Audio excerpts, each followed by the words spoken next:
Hi, everyone, and welcome to our third core webinar on research ethics. I'm happy to see you all today. And today we have an exciting webinar, this time in collaboration with the ySKILLS project. Both the core project and the ySKILLS project have been funded under the European Commission Horizon 2020 program. And this is our third webinar. And previously, we've examined issues like how do you deal with informed consent when you do research with children, and what is research integrity? And I encourage you all to check out those webinars. You can find them on our core platform and on YouTube. And we also have updated information on old school social media like Facebook, Twitter, LinkedIn, and ResearchGate. We're not yet on TikTok, but we're working on it. And you can also subscribe to your newsletter, our newsletter. But today we will examine and try to understand more about the ethical issues arising in comparative and longitudinal research with children and young people. And today I am joined with 4 excellent speakers to help us with this. Tijana Milosevic, Hanna, and I'm sorry, Hanna, for, and I'm now going to attempt with my Norwegian to pronounce your Czech name, Macháčková. Macháčková, thank you. Yes, and Marie Bedrošová. Almost correct. and finally Rasmus Mannerström, which joins us from Finland, but is easier to pronounce. Okay, so I'm also joined with my colleague Niamh Bhroin from University of Oslo, and we are going to try to host you through this. Our program today, and I will show you so that you all know what to expect, is exciting. First, we are going to hear from Rasmus about dilemmas of consent when doing longitudinal research. Then Hanna and Marie are going to tell us about children's understanding and questionnaires, cognitive testing as an ethical necessity. And finally, Tijana is going to tell us about ySKILLS online projects in Serbia, ethics and fieldwork challenges when doing international comparative research. This session will be recorded. After that, we will switch off the camera, or not the cameras, but the recording, and we will allow for a panel discussion and interaction with you as the audience. If you have any questions, anything you would like to address, then let us know through the Q&A function or through the chat, and we will try to help you as much as possible. Niamh, anything else the audience needs to know before we kick off? Oh, just remember to use the Q&A function in the chat, and we'll collate the questions as well and use them in the interactive session in the end if we don't get to them as we're going through the kind of official program. And remember to follow us on the core website as well, because we're developing resources for research ethics, so for people working with children and media research. So you can check that website as well. Yeah. And we should say that if you're not working with children and media, the research ethics is still relevant. And like I said, if you know how to do research ethics with children, you can do it with anyone. So it's worth taking a look. But now I'm going to give, if not the floor, so the screen to Rasmus, who is going to kick us off. Rasmus, take it away. Thank you, Elisabeth. I'm pleased to be here, got the invitation to speak on this matter today. So, hi everyone, I'm Rasmus Mannerström, and I'm a postdoctoral researcher at the Faculty of Educational Sciences at the University of Helsinki, Finland. And I'm, well, actually I could start sharing my presentation. Okay, so I'm going to speak for a while on the dilemmas of consent. I'm part of this quite huge research group called Growing Minds at the Helsinki University. And the group has conducted many actually already longitudinal studies. Here's 3 ones that I've been involved in recently. One is actually the Finnish educational transition study.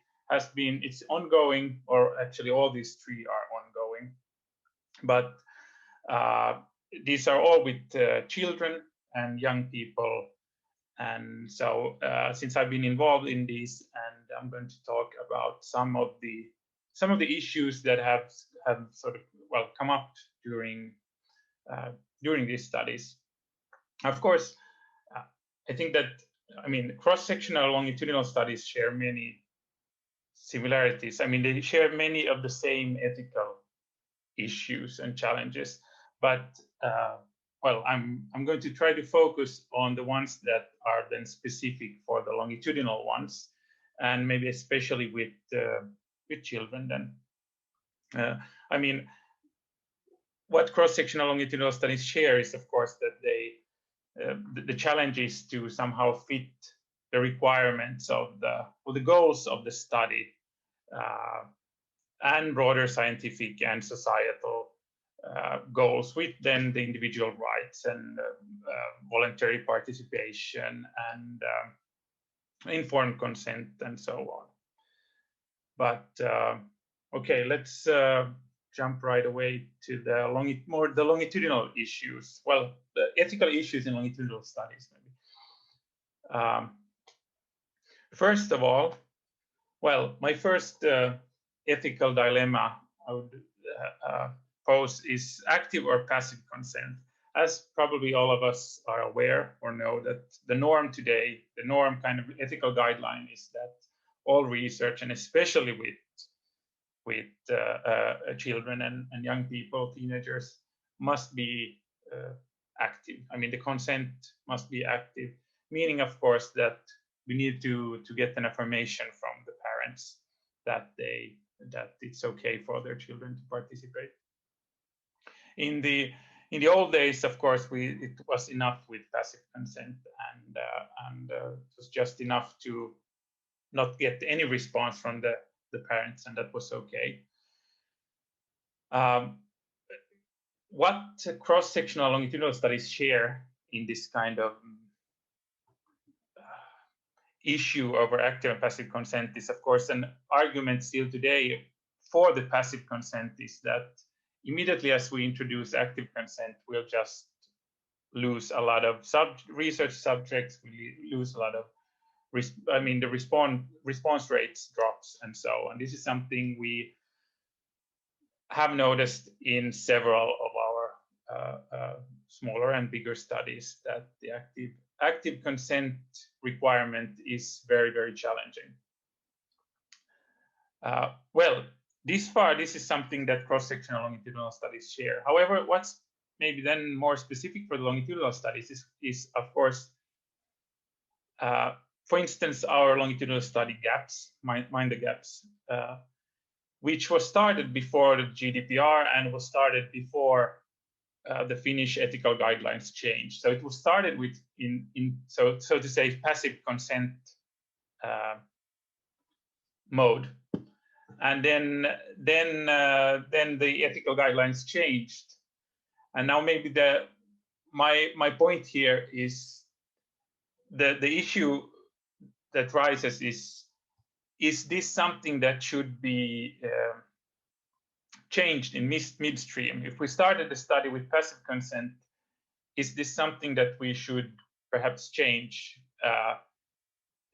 during for instance, the next wave?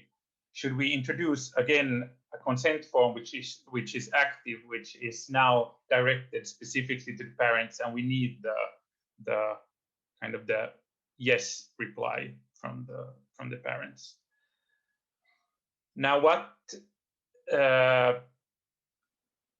why this is an ethical problem is, of course, that this ethical, procedures should be up to date. On the other hand, what it does, it of course jeopardizes our longitudinal study, because if we have had really good response rates and then we introduce active consent suddenly, it may drop really heavily, the response rates. So this is a real challenge, because I don't see an easy answer to this. So one thing is to perhaps introduce the active consent or not, what has been done in other instances, for example, the ySKILLS study we're involved in, is that in some cases, where there's many countries involved, if the response rates seem very low, some may introduce passive consent or switch kind of from active consent to passive consent during the study.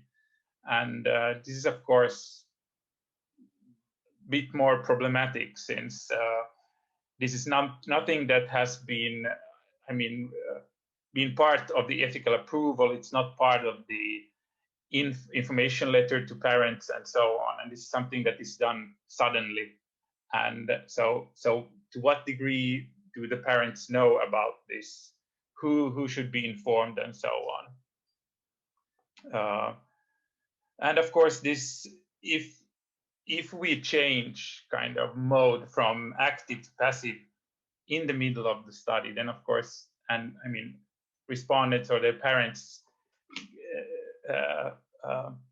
get the information on this. Of course, this is something that undermines trust in ethical approvals. It undermines trust in research in general and researchers. So this is I think a really important question, how to sort of manage this active and passive consent in longitudinal studies. Then the second issue is, in recent years, there's been more and more voices raised for, requiring that in longitudinal studies there should be consent asked at every wave. Traditionally, the consent was asked only at the beginning, at the first wave. But today, as researchers change, the focus of the study may change, the questions may change somewhat, the ethical guidelines may change. These are all changes that are not part or were not part of the initial kind of program of the study. So this is kind of the argument why the consent at every wave should be introduced to research, longitudinal research, and it should be asked at every wave. And also, also being posed the argument that, the respondents, it's not right to have respondents, especially children, commit themselves to, even though they have the freedom to leave the study at any point, it's still considered wrong to have them commit themselves for example, to a research longitudinal study, because minds change and people have the right to change their mind. So this is an ongoing, debated issue on when, how often consent should be asked. A third issue that has come up is, of course, on data security and confidentiality, because in longitudinal study, compared to cross-sectional studies, so in longitudinal studies, of course, we produce personal data, individual identifiers on a continual basis, and we collect a huge amount of individual identifiers, and that's of course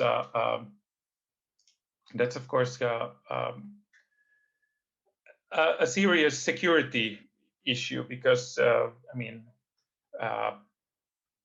where to store all the data in a safe, like in the past, or on a server?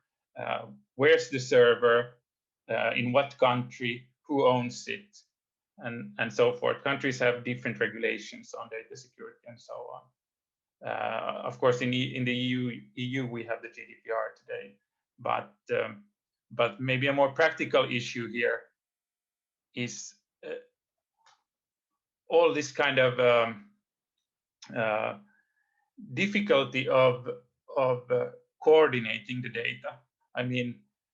who gets access to the data, who coordinates the data, who keeps track of who has access and so on, who manages the data.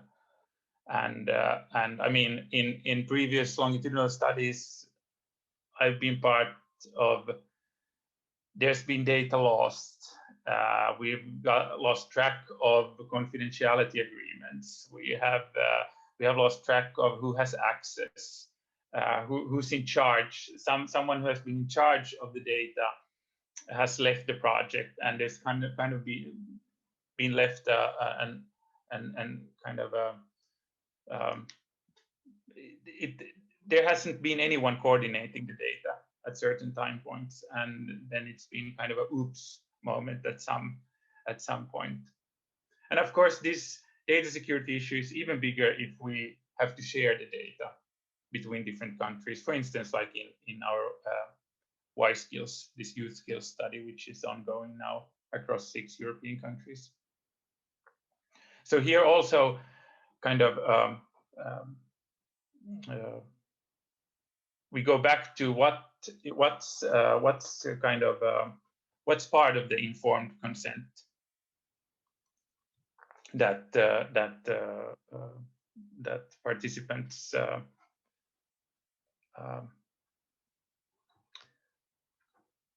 assign.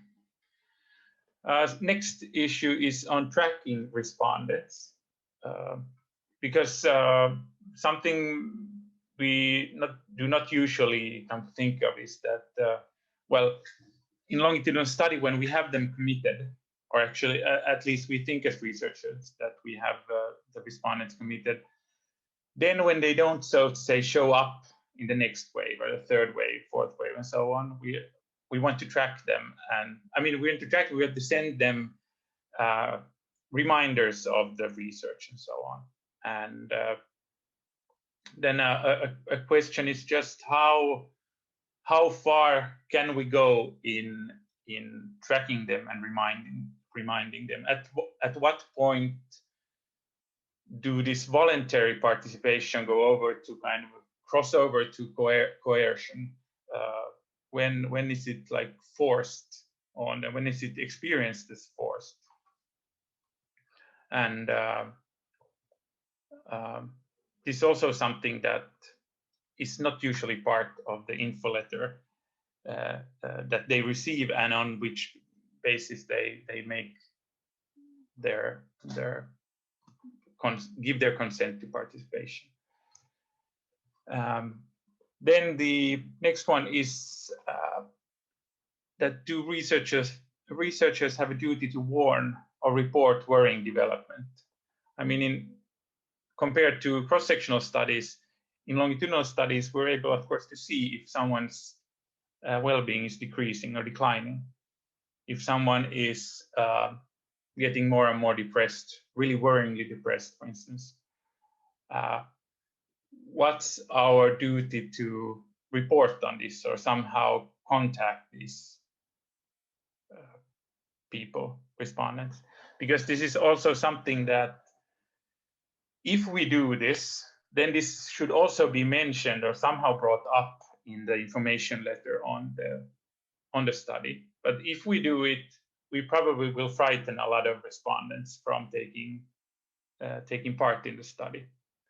So I think that what usually has been done, for instance, in some of our longitudinal studies, that we send information on to everyone on who to contact and what to do in cases of anxiety, depression, and so on, or suicidal thoughts. But there has never been, to my knowledge, no one has been contacted because of some worrying development.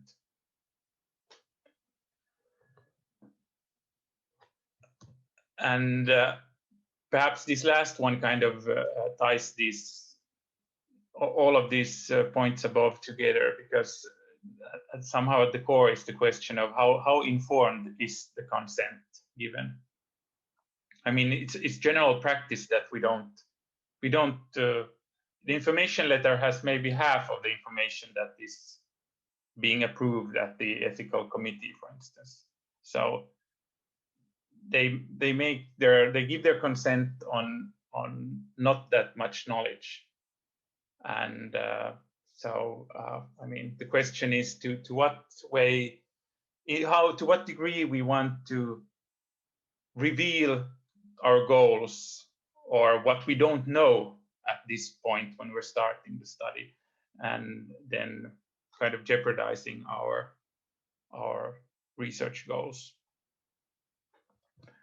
And it's kind of in summary, perhaps still what is needed today is just this kind of shift from ethics being some kind of issue resolved before the study, shifting it to this kind of ethics as a process, because all of these, as I already mentioned, researchers' focus guidelines change all the time. So in longitudinal research, especially with children who, I mean, if parents have difficulties, well, if not difficulties, they don't have all the information to give consent, then it's even more problematic for children to what degree they can give an informed consent. And this is something that should be checked all the time during a longitudinal study, and try to somehow keep it up to date and all the time in mind how to secure the consent being like in line with the ethical approval and the ethical guidelines. Okay, that was my finale, and I think we still have the question here coming up. Yes. Something I must underline, I think, in talking about ethical issues, of course, everything is so gray. Everything is a gray zone. So it's very, very difficult to really pose like kind of black and white, simple questions on these issues. Would you like me to introduce the poll now, Rasmus? Yeah. So just to give the audience an opportunity to interact, we're going to launch a poll now, which is based on what Rasmus has been talking about. And as he says, it's a very gray area, but we just have an opportunity to see what your thoughts might be on this question. So the question is, when conducting longitudinal research with children and young people, when should you ask for consent? Would you say at the beginning, before each wave of research, or that you don't know? Because of course, as Rasmus has explained, it's not a very straightforward process. So whatever you, just to give you an opportunity to interact with us, if you want to reply to that poll, that would be great. Yeah, and while you guys ponder over Rasmus's question to us, I think I have a question for you, Rasmus.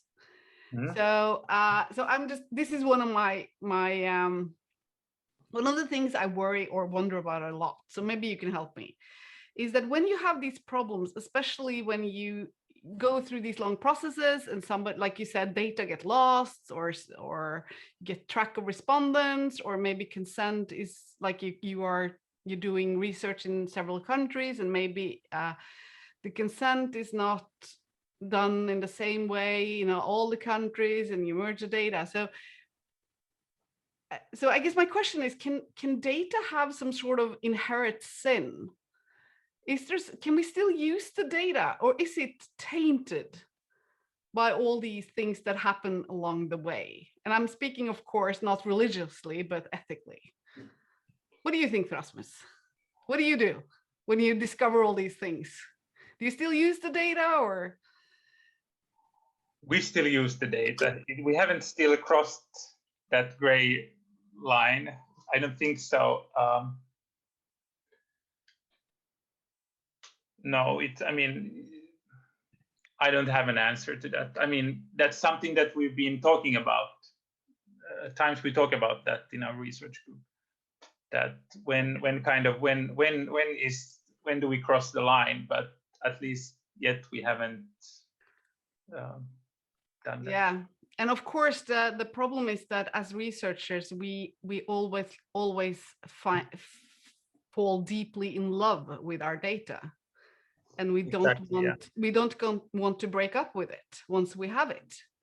So yeah. And we cannot report to the instances who finance the study. We can't report that we got a really bad sample and so on. So it's yeah. So maybe we can also leave this question since we weren't able to answer it to the audience for the panel later.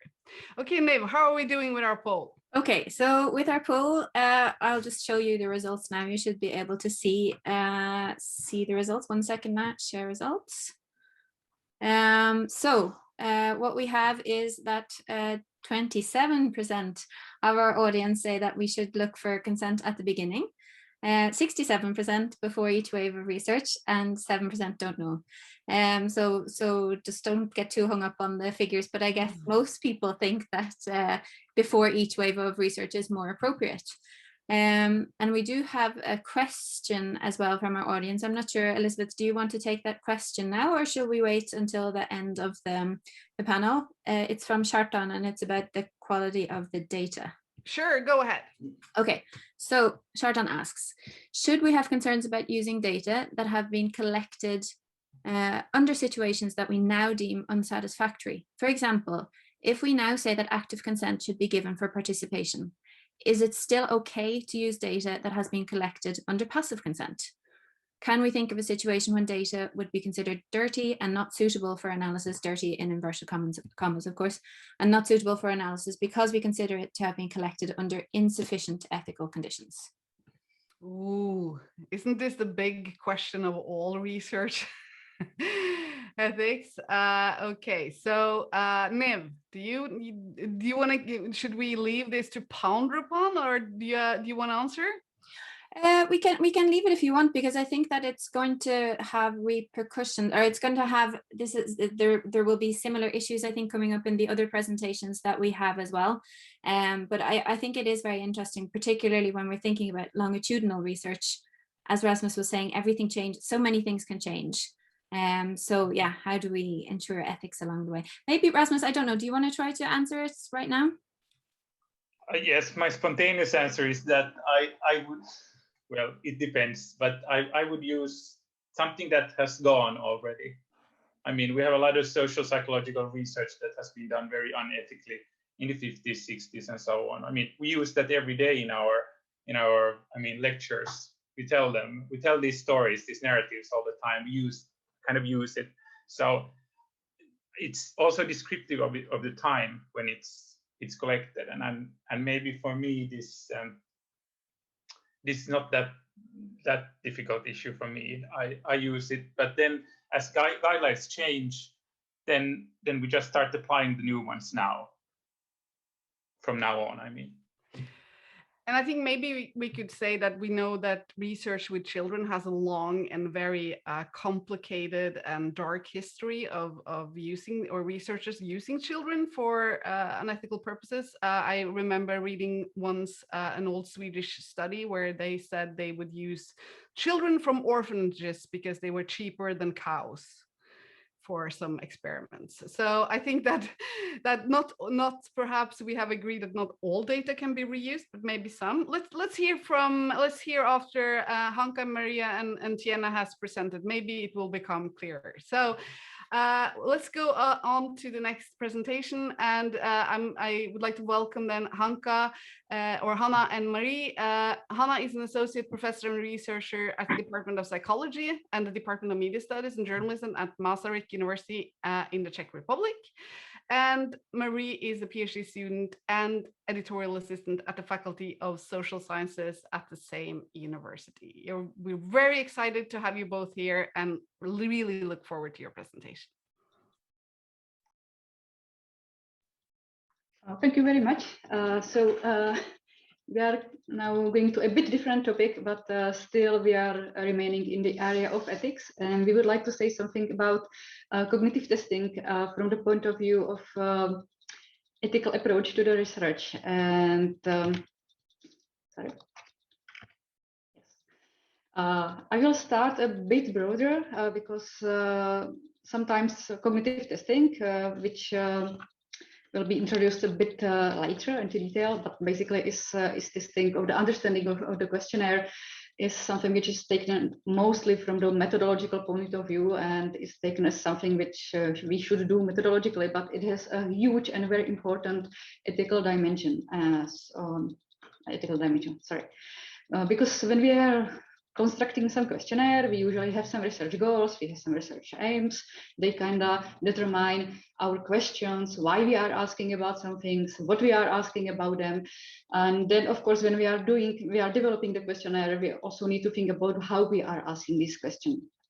And it's not really just a methodological issue, which is, I think, has been spoken about in many books and in many seminars and so on. And I think you know it from methodological courses and lectures.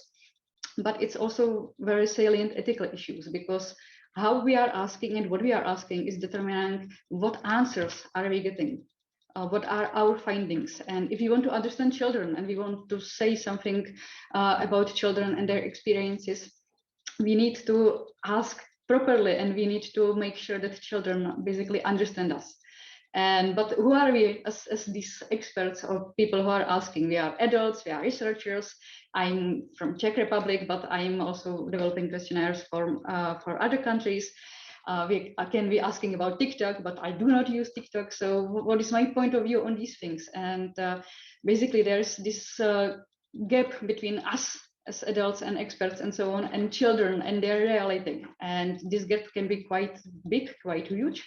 And I just added here some example from our research on cyberbullying, when we were just asking a boy if he actually knows what a cyberbullying is. And he said, well, is it some kind of iron?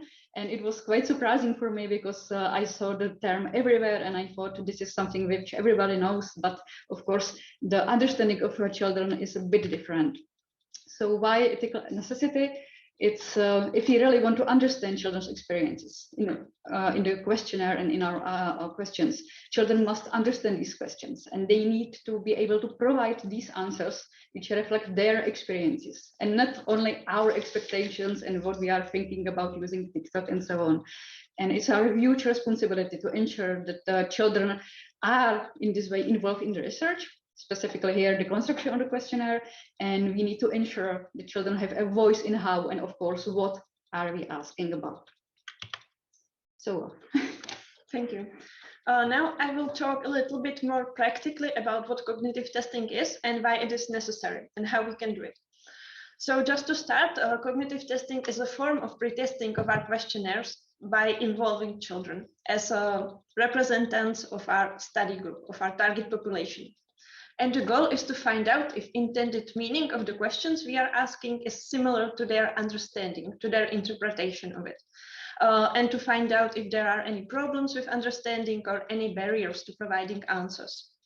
So basically, we want to figure out if our respondents understand our question, if they are able to answer them, and if there is something missing, or if the examples we are giving them are relevant to them. In cognitive testing, we are focusing on testing the whole instrument.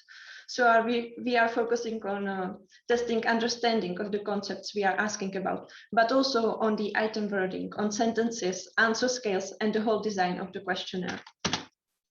As Hanna already said, it's very important because it helps to ensure clarity and relevance of our questions for our study population.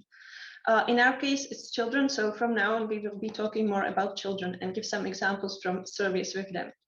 And just to say from the methodological point of view, it is a way to ensure that we get valid answers, that we are asking about one thing and the children are not answering about something else, that we understand each other. Now, briefly about what form it can take. Cognitive testing usually takes the form of cognitive interviews. They can be in-depth or semi-structured, or sometimes they can take the form of focus groups. And you can use different techniques for this interviewing. You can use the technique of active probing. This means that you, as the interviewer, prepare some questions and you ask the children about what they think about these items or these answers, and you guide them through the interview. On the other hand, you can also use a think aloud technique. this puts more pressure on the respondents because we give them the questionnaire and we ask them to let us know what they think, to describe us their cognitive processes and their way of thinking about answering our questions, which is, as you can imagine, quite hard, even for adults, not only for children. So it is recommended with children, but probably also with other respondents to use some combination of these techniques. And of course, it's important not to use unnecessary methodological or academic language, even during the testing, and not to overload our respondents. This is connected to the fact that we should help the respondents during the interview and guide them. We should prepare the questions, we should think about potential problems in our questionnaire and then ask them specifically about these. We can also prepare some alternatives, alternative wordings, alternative examples, and then discuss it with children, what they think about these. And of course, at the end, once we get all the feedback from the interviews, we should revise our questionnaire based on it and make it better. When we are thinking about cognitive testing, we also need to keep in mind who are the suitable respondents for the testing and for the purpose of testing. Because we want to make sure that our questionnaires work for every respondent in our study population. We want the questionnaire to be understandable for different age groups, for children with different experience and different cognitive abilities. So when we are selecting respondents for the testing, we should select children from different ages, from all genders, but we should also focus on children with different socioeconomic status or education, sample children that are attending different types of school with different curricula. And of course, we should also consider what role minority status, country and cultural context, and languages can play in understanding of our questionnaire. Because all of these factors, all these individual and more cultural levels can affect the understandability and the relevance of our questions for our respondents. And depending on the topic of our questionnaire, there of course might be some other characteristic we should keep in mind and we should consider while doing cognitive testing. Now we will very briefly present some examples from our cognitive testing in two projects, EU-Kids Online and ySKILLS, which has been already introduced a little bit. Thank you for that. So just to introduce it very briefly, these are two projects with international surveys for children and adolescents in which we are asking them about various online experiences and online behaviors. So this is the first example I chose to illustrate to you why it is important to make sure that we and our respondents understand each other, that we are asking about the same thing they are answering to. So for example, in the first quote you can see, we wanted to ask about their use of mHealth applications. These applications are the apps we use to track our exercise, our steps, or count our calories. But during the cognitive interviews, we discovered that it was problematic, especially the word special, because for some respondents, it evoked the meaning of people with special needs. And they thought these were applications for people who are disabled or who are old, which is something completely different from the original intention of our question. And similarly, we also discovered that at least for the younger people in Czech Republic, the term social media was not very familiar, and they preferred the term social networking or social networks. So this is just to illustrate what kind of misunderstandings can happen, and without cognitive testing, we wouldn't know about them. Okay, here's another example, which is illustrating that we really need to also focus on the answers and not only the questions. And this is example from ySKILLS, when we were asking about several experiences with online risk or some harmful content and so on. And we asked how often this happened to children. And we provided just possibilities, never, a few times, at least every month, and then more frequently. But many children kind of reflected that it happened only once. So what should I say? Should I say never? Should I say a few times? So it was very important to include also this option for them, because this reflected actually reality for a lot of children. And it would be we would lose a lot of information and understanding if we do not include it in the questionnaire. And now this is a very simple example about examples. In this question, this is from, I think, 2017. We wanted to ask about different platforms on which children can get online messages. And during the interviews, we discovered that the answer options we gave them were a bit outdated. For example, they didn't know what was Flickr or MSN, and they had absolutely no idea about what chat rooms are, and they couldn't imagine what is it for. Interestingly, we also discovered that a popular platform at that time, Bhroin, had been just recently disabled, and it was not working during the interviews and during the plan. It would not be working during the plan data collection. So we just discovered this thanks to the interviews. We didn't know about this. And of course, children suggested adding some more platforms such as Viber and Snapchat, which we as researchers also weren't familiar with, but it was quite frequent for children to use these.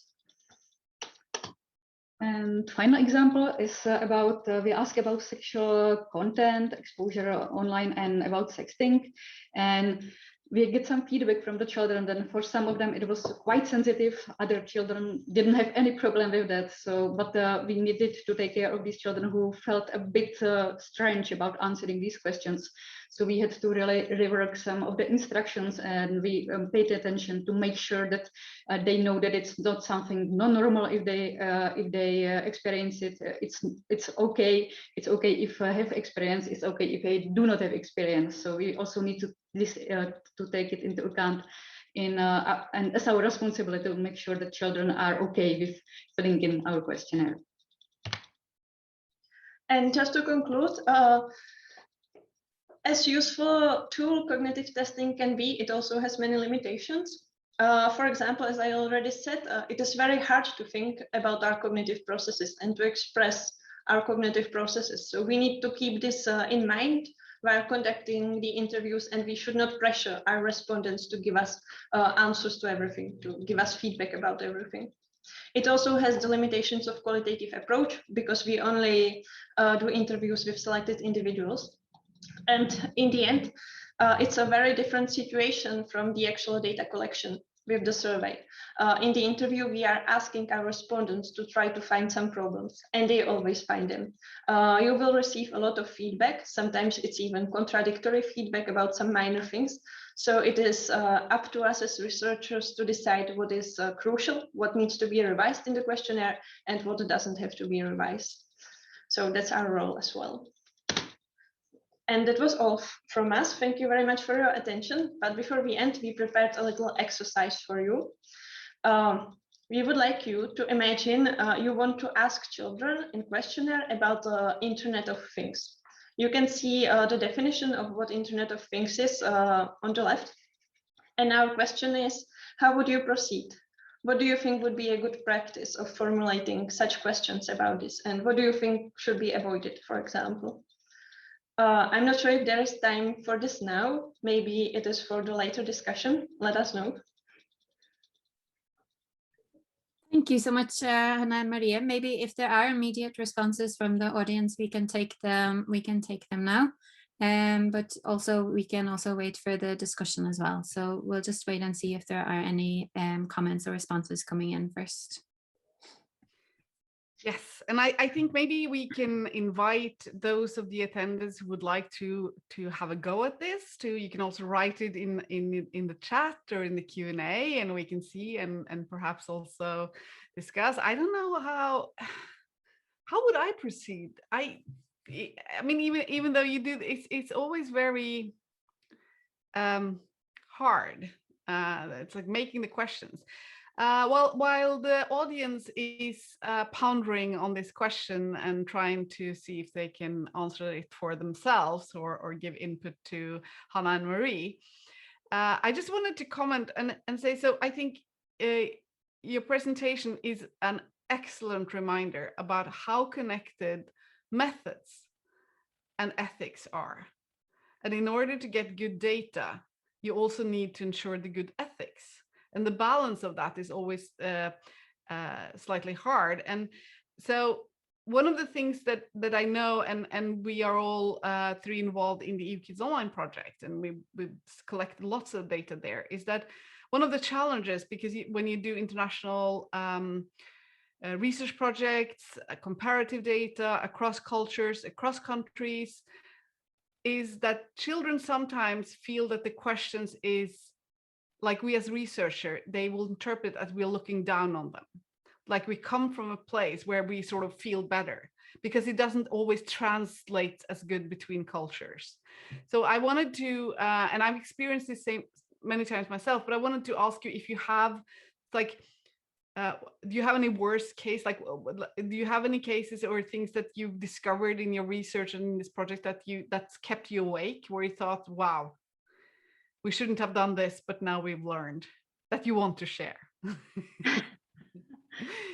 Because we always talk about best practice, but maybe if we share the worst practice, we could, you know, it's good to know that we can all learn something and we're not alone in messing and making mistakes. I think that nice example is, it's actually happened in ySKILLS Online, you know, the change from 2010 to 2017 in questions about the online risks, and especially sexting and exposure to sexual materials. When in previous version we were asking mostly about it was risk oriented, so it was we were asking mostly about some upset feelings after sexting and upset feelings after seeing something sexual. And I think it's a really good thing that we changed this a bit in ySKILLS Online and now ySKILLS, and we offer also we are asking also about good feelings and indifferent feelings, because they are very relevant and they actually are it's reality for many children. So I think this is example of nice development, and which really helps us to understand what's happening in terms of these so-called risky experiences. Yes, and even though, and we know that it's upsetting for many, also researchers, to hear that what we think is perhaps morally wrong. We don't want children to, for instance, have positive feelings if they watch pornography online. But as researchers, I guess we have an obligation to open up the field and actually listen to children and youth about their own voices. Okay, so a couple of people have tried to answer already. Lorleen says a possible way to go about it would be refer to smart toys, which they might be familiar with. What do you think? Could that be a good, do you want to comment on that? Yeah, sure. It is one of the things you could discover during the cognitive interviews. What are the examples of Internet of Things that are actually familiar to the children and relevant to their experience? But it would, of course, depend on the purpose of your questionnaire. If you wanted to also ask about, you know, smart TVs or smart fridges, you would need to expand this definition. So it depends. As everything, it depends. Yes, I think also Tijana had a suggestion, and I want to thank you guys, and maybe we should leave the floor to Tijana now for her presentation and maybe also suggestions. So Tijana is an elite postdoctoral research fellow who's jointly appointed with Anti-Bullying Centre at the Dublin City University and the Adapt Science Foundation Ireland. And I should say she's also a former colleague of ours at the University of Oslo. And we're really excited to have you here today, Tijana. You will also say something about experiences from this international project ySKILLS Online and collecting data from many countries, including Serbia. Thank you, Tijana, and take it away. So thank you for inviting me. I'm very excited to talk about our ySKILLS Online project in Serbia, which actually I started with Elisabeth, and it was just an act of enthusiasm, which I'll explain later. So the ySKILLS Online project in Serbia, if anyone is interested, there is the report in English and in Serbian, and I just have to mention my colleagues who partnered with us from the Institute of Psychology at the University of Belgrade, Dobrinka Kuzmanović, Zoran Pavlović, and Dragan Popadić, without whom this project would also have not been possible. And this is a cross-sectional study that was, as you know, done in a number of countries. And this is actually the first time the project had been conducted in Serbia. And this is exciting because we did not, before this, have nationally representative data on such a wide range of topics regarding children's digital media use. We had a Global Kids Online, which is a sort of a sister project to the ySKILLS Online pilot on a much smaller sample from 2016. but we did not have nationally representative data. And so we did the field work from November 2018 till January 2019.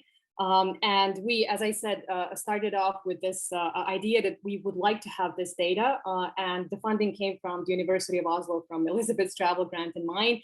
And then once my colleagues from the Institute of Psychology at the University of Belgrade joined, other stakeholders recognized the importance of having this data, and they joined with the funding. So we had OSCE, Serbia, UNICEF, Serbian Ministry of Trade, Tourism and Telecommunications, and Serbian Ministry of Education, Science and Technological Development. And we started off from 6,000 euros, and which is very little, and we ended up with 20,000, which is still quite little for a project of this ambition. And why am I talking about funding when this is about ethics? Well, funding has very significant implications for the methodological design that we're able to execute and the decisions around ethics that we're able to make, which I'll talk about here. So the fact that we had a limited amount of funding really dictated how we were going to do this study, and we could not afford to do household-based interviews, so random walk, where we would go to houses and actually have interviewers who would read the questions with children, or just give them the questionnaire and make sure that everything goes well. We had to have a school-based survey because this was more affordable. So we had a randomly selected classes in 60 schools across the country with over 1,200 respondents. And we made sure that the sample was nationally representative. And so there were only 4 of us who were leading this project, and we couldn't go to all of these schools. So we had to rely on school counselors and on teachers to distribute the questionnaires to children. And they had a limited amount of time during which they could actually do this. So 90 minutes for the survey, which was sort of recommended, but still, it's quite an ambitious, long questionnaire. And since the sample was children 9 to 17, for 9-year-olds, this could have been quite overwhelming. And it was a pen and paper questionnaire. And again, that decision was also influenced by finances and by context. And it has implications also, ethical implications it can have. I'll talk about it later as well. Because in Serbia, the digital technology is not as available as perhaps in other more developed European countries. And so children could not do this on computers. There aren't computers in all schools, or let alone tablets or anything more expensive. We had ethical guidelines from the EU Kids Online Network, so we followed that, but we also got the ethics approval from the ethics committee at the Department of Psychology of the Faculty of Philosophy at the University of Belgrade. And as you've heard before, this dilemma on active and passive, or not dilemma, I mean, now is, of course, active consent is the standard, but we had written parental consent from parents, of course, and from children. They received ahead of time. Both parents and children did plain language statements which explained the process. Again, only a fraction of what you actually submit to the ethics committee, but still they explain, trying in a child-friendly language, the concept of anonymity, confidentiality, and the voluntary nature of taking the survey. And then children, so they were explained all of that in advance, ideally when they read the forms. And of course, you can't check that for all these children, but still, you try to do your best to make sure they understand. And they would then tick the box in the beginning of the survey, reading that once again, which was the assent form. And so I have to give a little bit, because my focus will be on part of it, at least on the gender issues. And in Serbia, the social context is such that, and this is the LGBTQ month, so I think this is very relevant for that as well. It's not very open to gender diversity, and there is unfortunately a level of bigotry and prejudice against different expressions of sexuality, and there has been even violence and aggression towards these minority populations. And this was actually something that came up in our research. So in the Serbian language, there are different forms of words for male and female. And if you want to accommodate both in the questionnaire, so make sure that there is the masculine and feminine form, you have to have a very long questionnaire because you have 2 versions for many, many words. And one of the key, one of the key dilemmas for us was that would make the questionnaire is already long. It's a pen and paper questionnaire. Will we lose children's focus if we give them so many questions? In the EU Kids Online, you might be aware of this, but there is the core questionnaire, which goes to all countries. So it's a comparative project where you have to have a certain number of questions for the sake of comparability, which are core questions, and they go everywhere. So you can't cut down on those. You can cut down on the optional questions. And so this made the questionnaire quite long.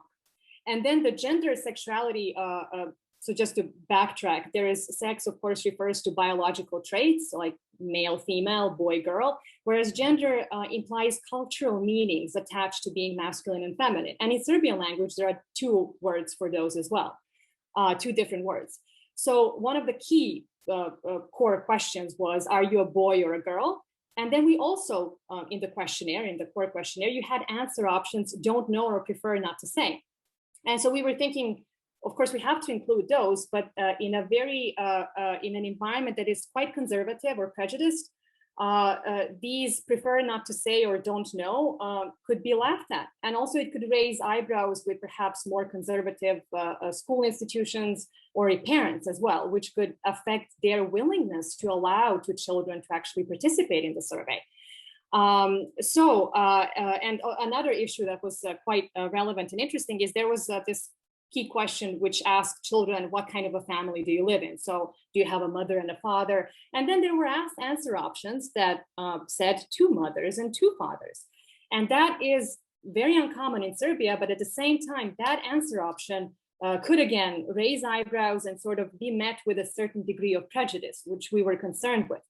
And since we also so we didn't know what to do with that, we engaged in a lot of back and forth with the core research group of the EU Kids Online network to decide what do we do with this, because we knew we would get marginally small number of answers because you don't have that many families of that kind. And even if you do, they are not willing necessarily to disclose themselves as such. So a lot of this, it could be covert. So, and also it could just kind of be subject to laughter with other children who just don't perceive that as normative, because unfortunately it is not in this cultural context. So in the end, we did not sort of have these answer options that existed in other countries. But with the questionnaire, and this shows you the photos of what the questionnaire is. It was like a small booklet. So when I went to some of the schools, I went, I think, to 4 schools myself. And when I would give this questionnaire to 9-year-olds, they would look at it, and you need to imagine these are kids who they've learned how to read, but just as much, sort of, they are not really advanced readers. So some of them would look at the questionnaire and say, wow, I've never filled out anything this long. And so it was overwhelming for small children. And so I'm not going to tell you what we did, but given all of these issues that I described to you, I have a small poll here that will be activated now, where I would love to hear what you have to say in terms of, would you make 2 questionnaires, 2 versions, one for boys and one for girls? Or would you make 1 questionnaire for everyone in order, so what would you sort of do? If you create 2 versions, then you're making sure that the questionnaire is not way too long. But then you are creating this situation where with potential problems where how do you distribute that questionnaire? So do you give the boy version to all apparent boys? Because some may not identify as such, and the girl questionnaire to all apparent girls. And it creates this ethical issue. How do you exclude all those children who might be questioning, whose sex may not align with their gender and gender expression, and you are potentially making them feel very inadequate with that kind of a decision, and yet they're not able to speak up because the culture is such that it just doesn't allow for that kind of a discussion. So I see the answers. I'm not sure if it came in from everyone, but I'll wait a little bit longer.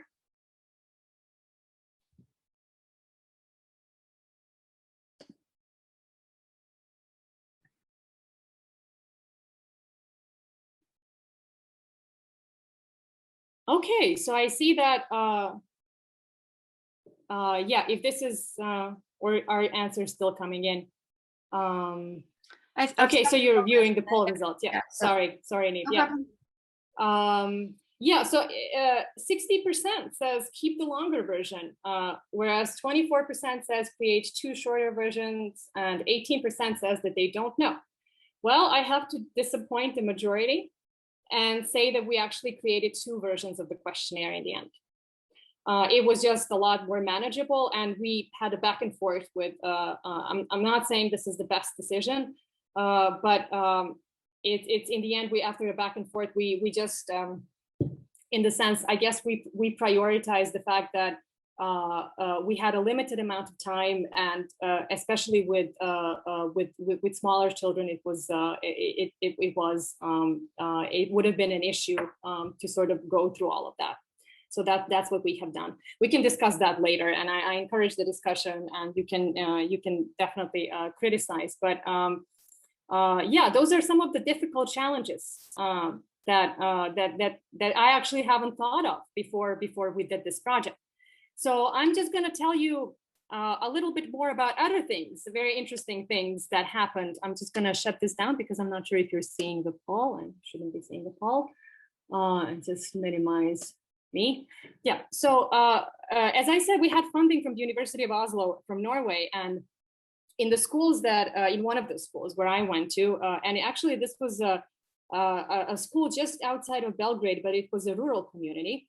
And I would go to a parental meeting in order to introduce the research to the parents and to explain what is at stake, and to ask them to give them consent forms and have them think about whether they want to consent to this. It was quite interesting that some parents were very aggravated by the fact that the funding came from Norway, because there was a degree of prejudice towards some Western European countries, and generally the West, if there was, especially there was this pro-Russian orientation. They didn't like the idea of some foreign powers. And again, you have to understand, Serbia is largely, even though the wars of the 90s happened, you could say perhaps a long time ago, but it is in a way a post-conflict area. Where there is, especially after the NATO bombing, there is quite a level of sort of mistrust towards anything that comes from, if I can call it in that geopolitical way, the West. And so some parents were very they didn't like the idea of some country sort of spying on their children, because they saw this as asking intimate questions about their children. They also pointed out to me that in Norway, which I thought was quite interesting, a plumber makes as much as a doctor in Serbia, and they didn't like that. So I had a very low turnout in that school. And what I felt sorry for was that some children perhaps wanted to participate. And this kind of a situation can create a rift in a class, where you have parents who are not allowing their children to participate, whereas they would like to, but they don't have the consent from their parents. Again, including a variety of populations, and including underprivileged populations like Roma, is extremely important, and ensuring that they're able to complete the questionnaire and understand the questionnaire.